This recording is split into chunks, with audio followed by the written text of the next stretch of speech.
নমস্কাৰ, মোৰ নাম প্ৰাপ্তিপৰ্ণা শইকীয়া। মই এটি কবিতা আবৃত্তি কৰিম। কবিতাটিৰ নাম ভাং ভাং ভাং।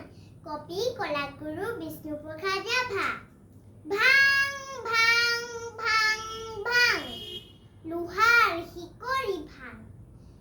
চিং চিং চিং চিং, ডাখৰ বান্ধোন চিং।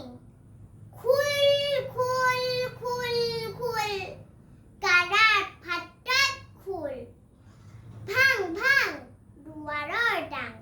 শুন হৌৱা, শুন শুন, খেৰিছে ৰণ বিখান। মুক্ত আকাশে উৰে দীপ্ত ৰঙা নিচান। ৰক্তেৰে ৰঞ্জিত হুৰুচ উদীয়মান। শুন মুকুতি তুৰ্যৰ আহ্বান। হালোৱা সজোৱা হেৰ মস্তুৰ কিখান। মুক্তিমান মুক্তিমান মুক্তিমান।